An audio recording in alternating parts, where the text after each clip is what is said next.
Ya en mi época universitaria, el artículo que me gusta de Bohringer, Einstein, ¿no? De proyección sentimental. Y dado que hay hartos estudiantes y todo, con este texto muy revelador, que me hizo en una época muy temprana de mi vida, cuestionarme esta idea de por qué en distintos tiempos, distintas sociedades tienen inclinación por registrar, por un canon artístico diferente para comunicar, ¿no? Desde lo más abstracto a lo más figurativo, etc. Y ahora estamos viendo un poco eso. Entonces, quería que un poco como que profundizaran y me contaran un poco a los estudiantes también cuál es esta, porque no es que se hayan olvidado de lo que significaba toda la herencia clásica respecto a la figura humana y que después se quedan, ¿no es cierto?, con un tipo de arte que no recoge. Que hay otra sensibilidad detrás, ¿no? Otra forma simbólica de representar estas inquietudes interiores, ¿no? Artísticas. Entonces, quería un poco que comentaran eso a partir de lo que está tratando, sí. Y que además también es distinto a lo que pasa luego de los procesos de confesionalización y que hay un giro también en el arte, que también tiene otro cierto elemento. Sí, el texto de Bohringer es muy bonito, ¿no? Abstracción y naturaleza, abstracción und Einfühlung.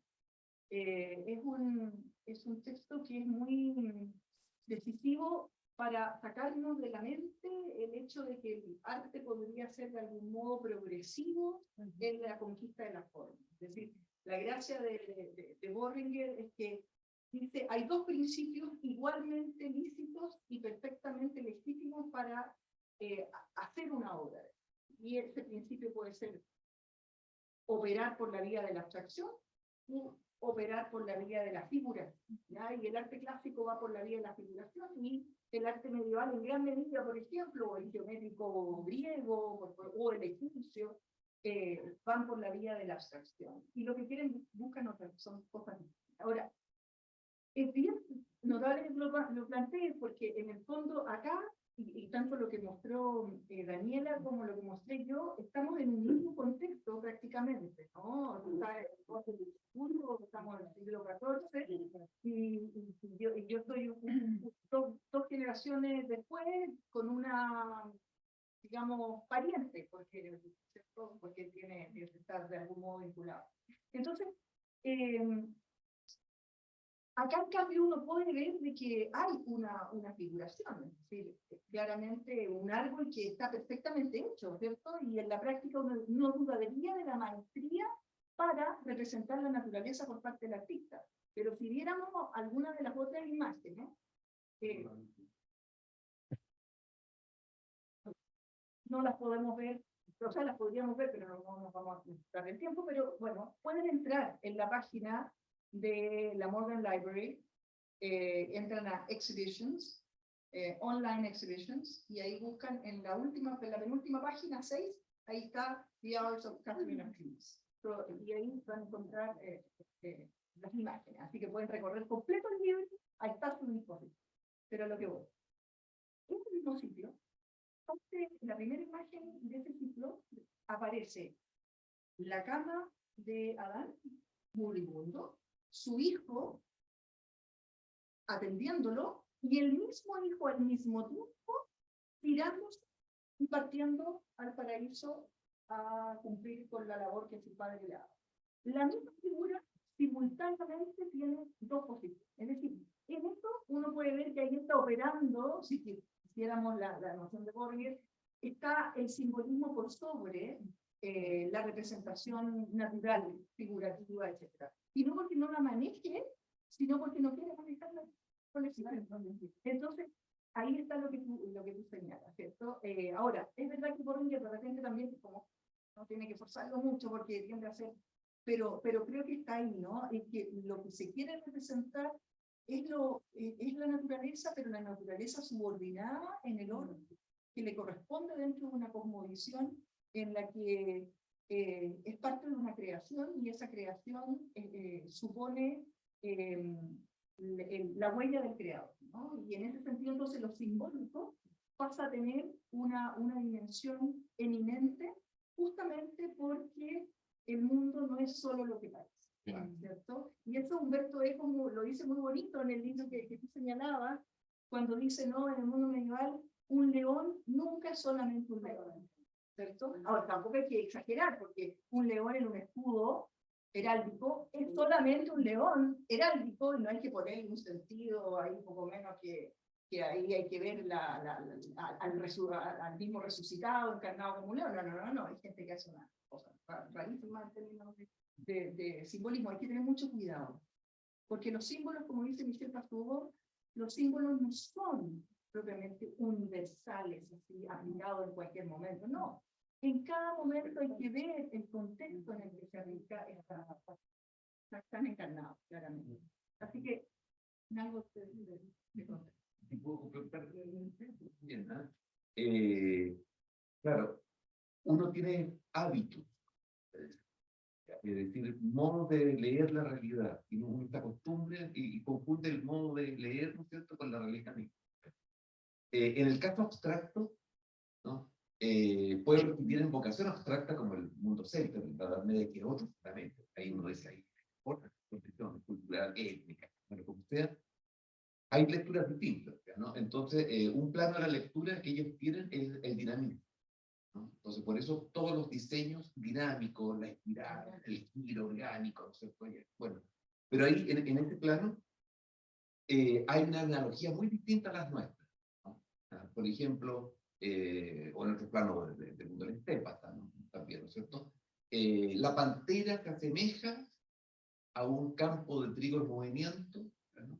Podría ver cómo el trigo, la pantera, ¿qué quiere todo esto? ¿No es cierto? Bueno, pues el movimiento, la pantera que se desplaza, el trigo que se mueve, como ese cuadro famoso de Van Gogh, con los cuervos, ¿no? El viento, efectivamente. Entonces, hay analogías totalmente distintas a las nuestras, de tal manera que lo que se ve allí, y hay un gran musicólogo que influyó mucho, ¿cierto?, en esta perspectiva, Marius Schneider, ¿cierto?, que habla del ritmo común. Los pueblos arcaicos veían otras cosas o asociaban cosas muy distintas a nuestro plano de objetos y cosas. Estaban detrás de eso, lo que está, la dinámica que está detrás, ¿no? Entonces, hay otro, la abstracción, por lo tanto, no es solamente crear algo totalmente nuevo, es leer de otro modo la misma realidad. Claro, eso. Ya, yo parto detrás para adelante, retomando lo que decía su ahorita, lo que a todos, o sea, yo como alumno de él en su caso, entonces, directamente, eh, lo que hablábamos muchas veces en clases, de que para poder analizar el carácter simbólico de muchas pinturas y culturas tenemos que ponernos en contexto en el tiempo presente. O sea, también lo que usted mencionaba de este león en el escudo heráclico. Yo podría presentar que, no sé, muestre una fiereza, una habilidad, pero hay que ponerlo en contexto de época y hay que ser muy específicos para no caer en anacronismo y no caer con nuestros esquemas mentales del presente para analizar cosas del pasado. Después, el tema simbólico de que también comentaba el profesor, de la morena y la blanca, de yo lo sentía mucho con el tema de que se va a perdurar también hasta el siglo XX, XIX, el tema de la mujer blanca como pureza, este símbolo blanco, la paloma, como... Y lo otro lado de profesora. Aquí parafraseo tanto a la profesora de nuestra facultad, pero del lado de historia, a la profesora Asun Candina y a Alejandra Araya, qué tanto es legal presidente indocta y qué tanto es jugar a la pelota de los débiles.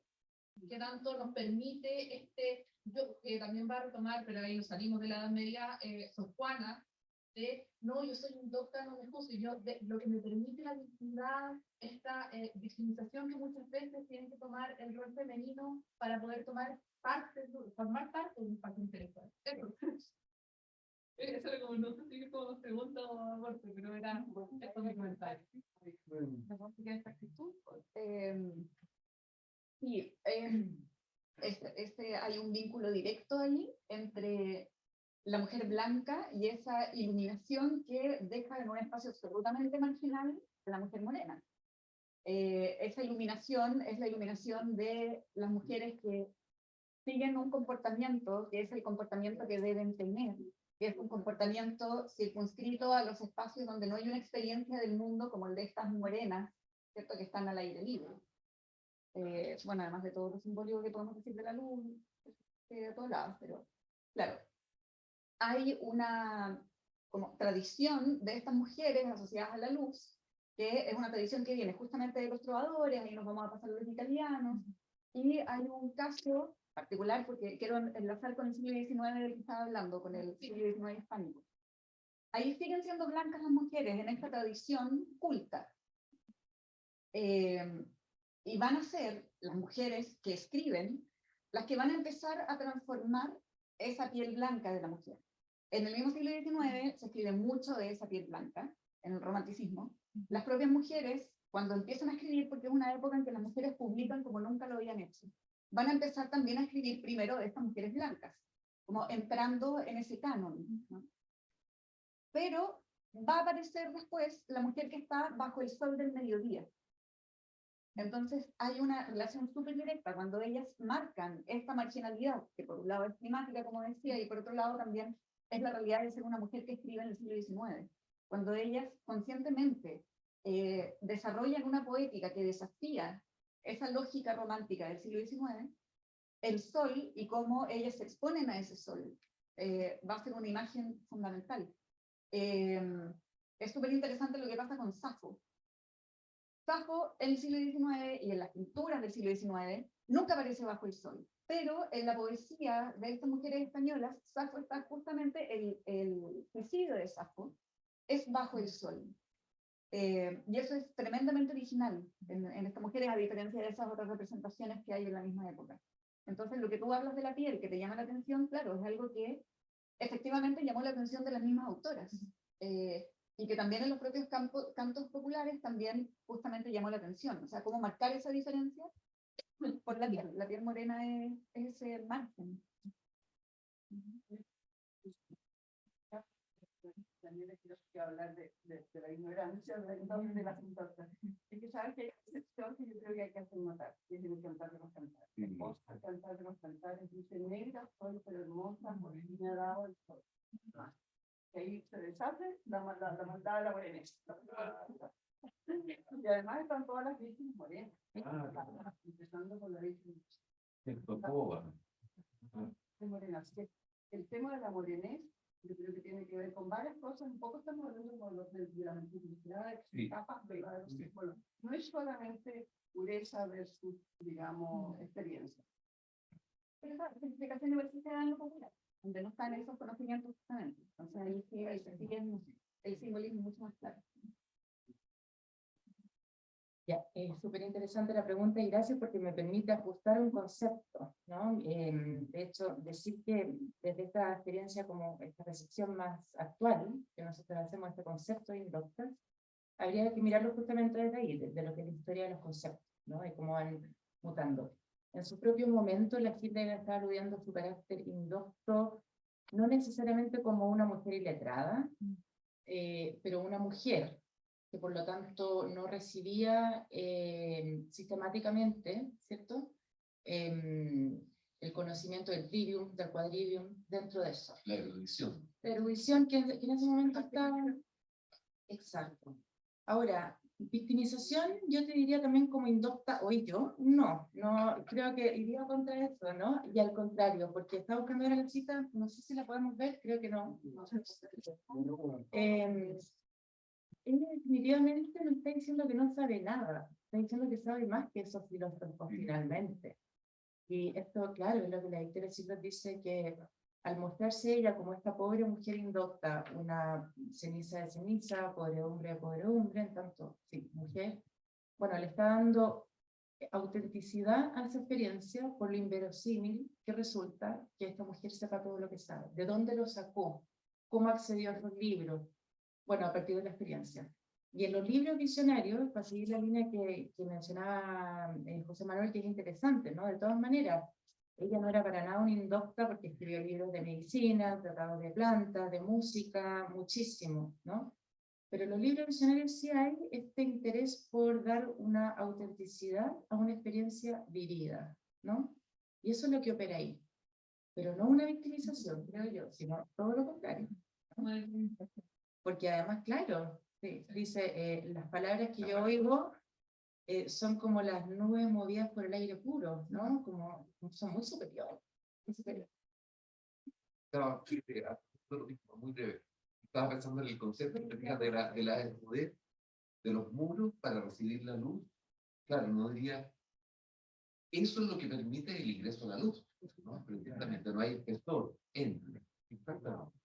Y en el caso, claro, ya, pensando en este proceso de escritura que, como decía la profesora María Eugenia, duró 10 años en el caso de cada uno de estos libros, claro, ahí sí hay una relación con su secretario, que fue la mayor parte del tiempo Folmar, ¿cierto? Donde ella dice que necesita de esa ayuda para poner, para escribir correctamente en latín, claro, los casos, los tiempos, eso dice, ¿no? Pero sí, ella es ingenua para hablar, pero no tiene nada ingenuo, lo sabemos, ¿no? En las cartas. Pero no hay una activización. No, yo creo que en general, si uno mira a las mujeres en adelante, porque a mí esto me ha llevado a estudiar, bueno, discursos femeninos hasta el siglo XX, ¿no? Hay una búsqueda de validar formas de conocimiento que pueden ser alternativas, ¿no? Que pueden ser distintas, y que si lo llevamos un poco más allá, también podemos llegar incluso como a contraponer cierto saber erudito intelectual a esta sabiduría viva de la experiencia. La Teresa de Ávila hablaba de la docta ignorancia, ¿no? Pero San Juan de la Cruz, para que no nos quedemos como una distinción de categoría y género solamente, San Juan de la Cruz también, ¿no? Entréme donde no supe. Y estas muchas ideas de no saber nada, ¿no?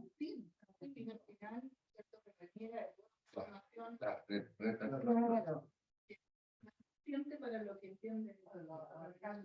Entonces, si uno, además, claro, si uno ve la trayectoria vital en general, ¿no? Yo aquí miro a María Eugenia, que es mi maestra. Hay un punto de reflexión, ¿no? Pero en general son grandes que tienen como un conocimiento muy profundo de la naturaleza, ¿no? Aparecieron aquí los románticos, pensando mucho, y en los propios teólogos que vinieron después de las místicas, ¿no? Tauler, bueno, el maestro Eckhart, teólogos en París, así como en el centro de la erudición, y que de pronto viene la experiencia de la visión, y en el caso de ellos, por ejemplo, se hacen un vuelco en su trayectoria vital y se dedican a la cura monialum, ¿no? Al cuidado espiritual de las mujeres. Entonces, yo creo que va por ahí, por distinguir un tipo de conocimiento y de transmisión de conocimiento que es distinto, y apareció la palabra marginación, y eso también yo creo que es necesario ponerlo como un problema, porque siempre depende de lo marginal desde donde miremos el centro, ¿no? Entonces, como dice Jeffrey Hamburger, hablando aquí en Nuns as Artists, de las monjas como artistas, son obras de arte que en la historia, digamos, del arte canónico, tradicional, no tienen un lugar, pero que hay que mirarlas desde adentro. Él usa esa noción, ¿no? Como porque si no, si seguimos mirando desde el centro y las seguimos pensando como marginales, entonces no hacemos eso que él dice que es necesario, que es mirar estas obras en su propia naturaleza, porque son obras no convencionales, ¿no? Y hay que mirar con parámetros no convencionales. Entonces, esa sería un poco mi respuesta. A ver, en este caso de Hildegard, como ella, ¿verdad? Yo haría como una distinción que yo no sé si la verdad de una personal, pero muchos creo que es razonable lo que voy a decir. Yo creo que hay una gran diferencia entre el saber monástico, en el cual estas religiosas eran, digamos, estas religiosas y otros monjes, ¿verdad? Eran notables. De hecho, en la tradición además me están acordando de lo que se llamaba el simbolismo más, ¿no? Concretamente, Hildegard y los inmediatamente anteriores a él, hombres. Sí. Creo que la gran diferencia y el gran enfrentamiento con el cerebro universitario. Creo que ahí se produce un tema de verdad el que las mujeres no entran y no van a entrar, no sé si para bien o para mal, ¿verdad? Porque hace tiempo más tarde, pero no es que no supieran nada, ¿verdad? Sabían muchas cosas, pero de otra manera, con otros, en otros moldes, y con otros propósitos. Y a ver, los hombres no entran en el femenino, porque de esta forma fuera de ese espacio de elección. Pero muchos hombres se entusiasmaban con las mujeres, ¿verdad? Místicas, porque querían conocer esa experiencia también, por eso estaban ahí como Preguntando. cercanos, ¿no? Entonces yo creo que, claro, el saber de no es que no existiera, pero siempre me llamó la atención. Muchos en la reflexión posterior a Hitler, ¿verdad? Mucha gente habló de ella, sus obras circulaban parcialmente, fragmentariamente o no. Fue muy reconocida también en Inglaterra, ¿verdad? Bueno, jamás la nombraron, jamás, hay gente como Santo Tomás de Aquino, los maestros de no fue Los letrados. digamos, no estaban, digamos, no la tenían en su horizonte. Eso es la marca. Muy cortito. Igual hay distintos niveles de exposición de estas mujeres que pensando en otras místicas, ¿no? Estoy pensando en la Margarita Porete, que era considerada en su propio momento, ahora que fue quemada lo era, como una bellina clériga, es decir, esta letrada, muy letrada. Y su libro además es muy, en el fondo, como, claro, se acerca a ese conocimiento. Pero también la Ángela de Foligno, una italiana del siglo XIV que era analfabeta, y que escribió su libro de la experiencia dictándole a su secretario mientras lavaba lechuga. Entonces, hay distinto nivel de exposición también de estas mujeres a ese saber letrado, ¿no? La Ángela de Foligno era analfabeta, no sabía leer ni escribir. Solamente quería comentar que, claro, un saber sistemático, letrado, ¿cierto? Como el que se cultiva en las escuelas catedralicias, en las escuelas monásticas y luego en las universidades, no necesariamente garantiza la sabiduría. Porque la sabiduría no es conocimiento necesario, puede suponer, pero la sabiduría supone ese saborear, y ese sabor interior, ¿cierto? Que es de carácter, en último término, que tiene una dimensión divina, ¿no? Y que no depende del que saborea solamente, sino de aquel que concede esa capacidad para saborear. Entonces, yo creo que a veces nosotros tendemos a homologar sabiduría con conocimiento y por lo tanto con cultura letrada, que puede existir, porque quien niega de la sabiduría de un Santo Tomás. Pero esa sabiduría no se sostiene solo en el hecho de que conoce mucho, sino que hay algo más. Entonces, yo creo que no son necesariamente cuerpos buenos. ¿No creo que había una pregunta? Sí, bueno, muchas gracias por su exposición, realmente para todos. Quedé como bastante maravillada.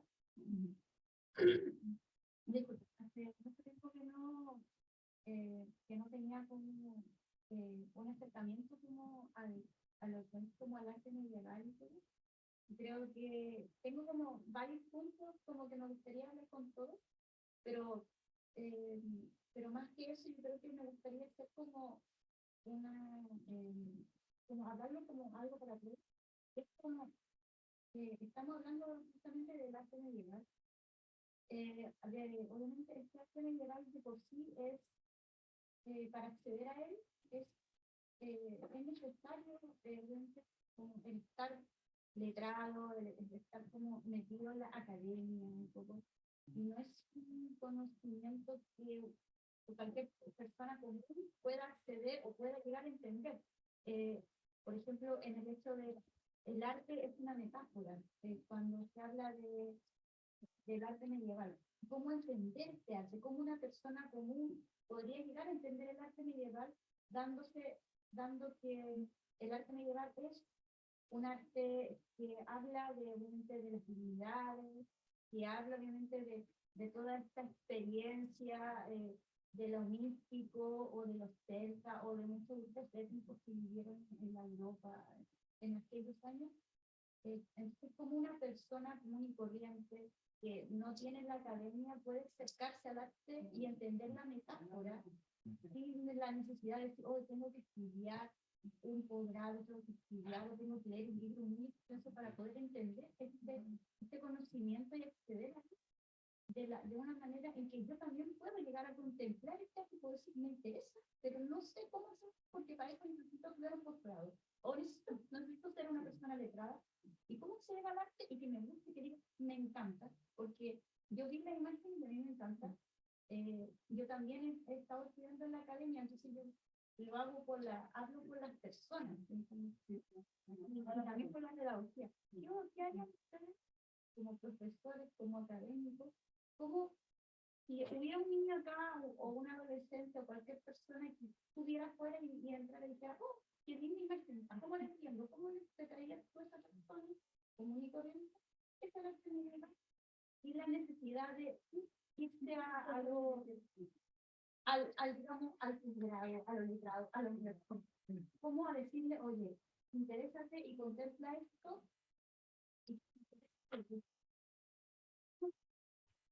Mira, una experiencia educativa en Chile, yo tengo esta experiencia en eso también porque mis hijos tienen eso, tienen ser, por lo menos en la básica. La educación Baldor. En la educación Baldor los educan por septenio, hay toda una simbólica ahí también, ¿cierto? Entonces, desde que nacen hasta los 7 años no se les enseña necesariamente a leer, no se les enseña. Bueno, 7 años, porque hay toda una dimensión de la oralidad, la imaginación libre, en cambio el texto ya te pone un esquema, bueno, realmente eso resulta. ¿No? Pero también en la segunda etapa de los 7 a los 14 hay una dimensión donde se abren al conocimiento, ¿no? Y cuando, por ejemplo, y concretamente, historia medieval, ¿no? ¿Cierto? En básica, en Baldor, no trata de conocimiento, de acontecimiento de personajes, trata de percepción, y a partir de la percepción la imaginación creativa, ¿no? Por lo tanto, ellos comienzan a conocer los colores medievales, imágenes medievales, es decir, un tipo de conocimiento intuitivo, ¿no? Y luego sabores medievales, entonces hay una práctica, una cierta, al recetario, cosas, cómo eran los sabores en la Edad Media, cómo eran los colores, cómo era la luz en los edificios. Todo perceptivo. No tienen ningún conocimiento de acontecimientos, pero ¿qué dicen ellos? Cuando él pase de los 14 a los 21 al conocimiento letrado, lo voy a decir así, ¿no? Ellos ya tienen la experiencia de vida. Si tú le metes conocimiento letrado al niño a los 5, los 6, los 7, los 8 años, nunca va a tener la conciencia de esa imaginación libre y de esa percepción. Por lo tanto, nosotros desarrollamos en Chile niños realmente sin una percepción abierta. Por supuesto, el niño en sí mismo la tiene, pero el mundo educativo los capta desde el punto de vista de la sensibilidad, la percepción, la intuición, la imaginación. Luego eso ya no se preocupa. Ese es el problema, porque tiene que ver con etapas de vida. Y entonces uno diría, el arte medieval, más que erudición, es experiencia de visión. Compartir imágenes. Hoy día, la situación de Google, de Internet, uno debería decir, educarlo en la percepción. No se necesita esa desnudez, ¿no? Desde la imagen, ¿no? Es tan libre, pero te nutre de otra manera, no te nutre lo erudito, te nutre tu formación, te nutre tu riqueza imaginaria, que tanto falta. Ahí hay otro camino.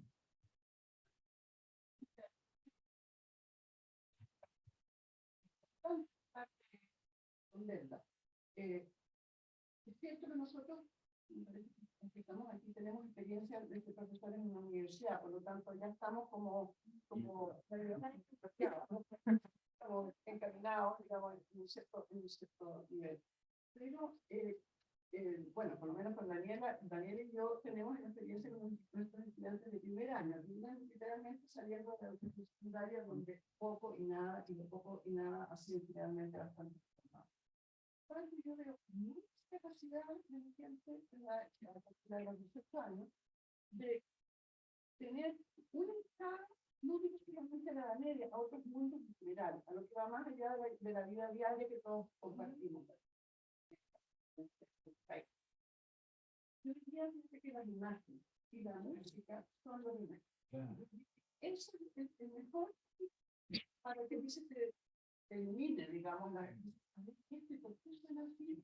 Lo que por lo menos yo hago, ¿verdad? Y a lo largo de muchos años creo que he tenido algún éxito en este, es estar siempre en una especie de diálogo con lo que nosotros hacemos en nuestra vida cotidiana. Es impresionante porque esto funciona. No es que yo esté diciendo así como demasiado, digamos, así como formalmente, y ahora vamos a hablar de Chile, ¿verdad? O ahora hablamos de nuestra experiencia. Por ejemplo, si uno habla de teatro callejero, ya te vas acercando, ¿cierto? A una experiencia y a decir, esa experiencia que está tan lejos de hace tiempo y lejos de hace tiempo, son las dos distancias. Las más grandes no pueden ser, ¿verdad? Porque no somos europeos tampoco. No es que estemos viviendo en una ciudad que alguna vez fue medieval, digamos, entre comillas. todo eso tiene, yo creo, para eso hay puentes. Y hay puentes que son, yo sin pensar solamente del tipo Cristiano Ronaldo, ¿verdad? Que yo creo no todo el mundo tiene que ser puente. ¿Verdad? Son puentes así que tienen que ver con la percepción, con lo sensorial, con la música. Una música que se puede llevar, pero al final del mundo, si es una cosa importante. Para eso, YouTube, sin más. Teléfono. O lo tuyo. Lo tuyo, ¿quién quiere escuchar a los poetas populares? ¿Ahí? Hay una raíz. No, la gente más, ya.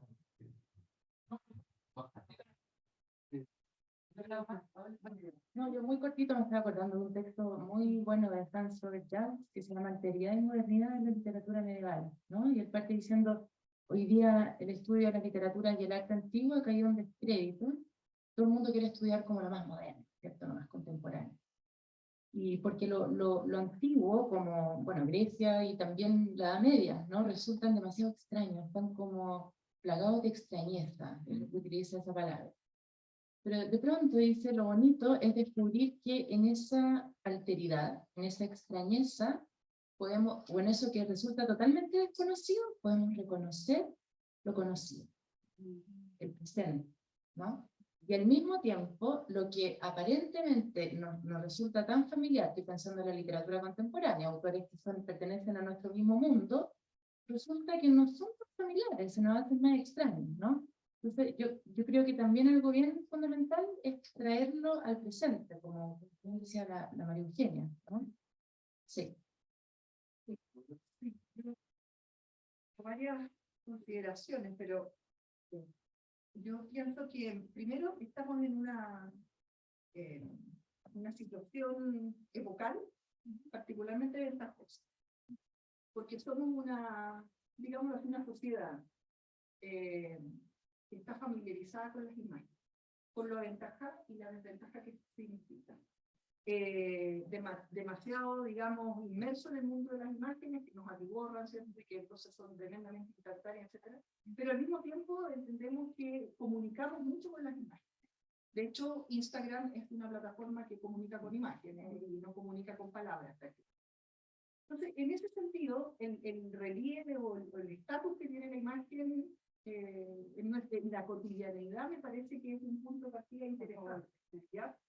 Eso es lo primero. Lo segundo es que vivimos en una época en la cual, digamos así, las formas clásicas de pensar el arte, como tú decías, lo clásico antiguo, greco-romano, ¿cierto? Las formas proporcionadas del canon griego, no es lo que prima, sino lo que prima es una tendencia abstracta, es una tendencia a la estilización, de repente con a veces mucho sentido, todo lo que podemos criticar, pero en el fondo estamos abiertos a las formas abstractas, a un lenguaje de formas que es mucho más consonante, al menos en su esquema compositivo, de lo que también lo fue en algunos momentos del mundo medieval, porque tampoco hay un arte.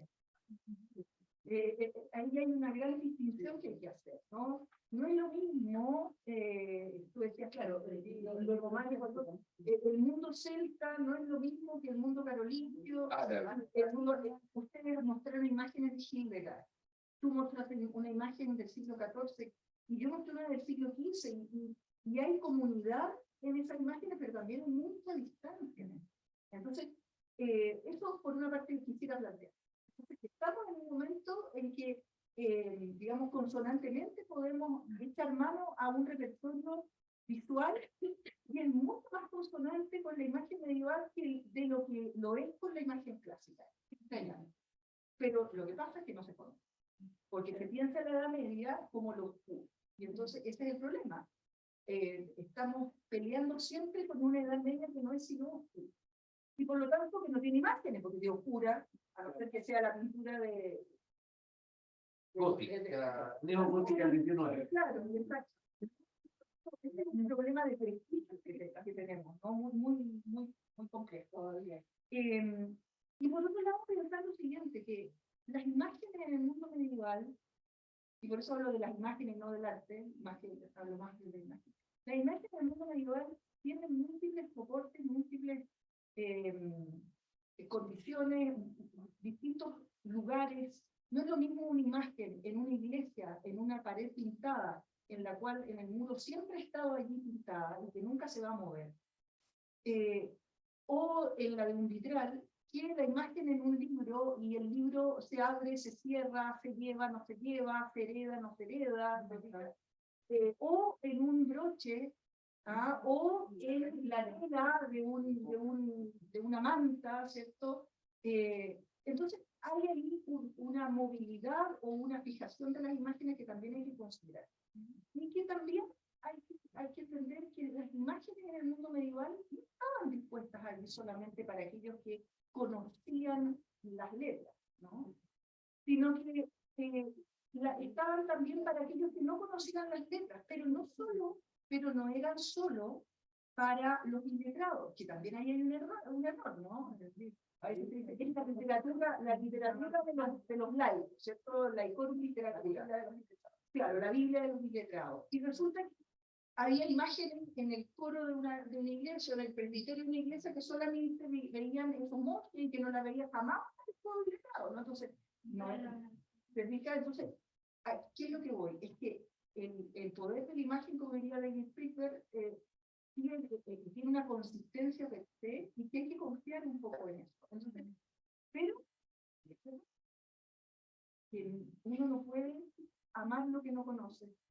Y por lo tanto, el primer paso sería mostrar, dar a ver, generar el repertorio visual, pero sin duda que para entender esa imagen se requieren ciertas claves, porque si no caeríamos en una relativización de la imagen medieval también que tampoco es conveniente. Sé que hay muchas preguntas, pero desgraciadamente tengo que ser de la guadaña, en las estancias, son las 6:30. Claro. Y esto quiere decir, hay un socio fuera, ¿ya? Donde pueden conversar con ustedes y verlo. Agradecerles a Flores, ahora a mis maestros. Gracias por la explicación.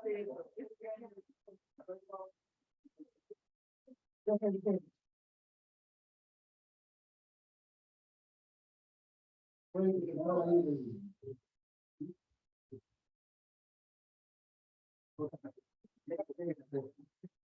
Tenemos que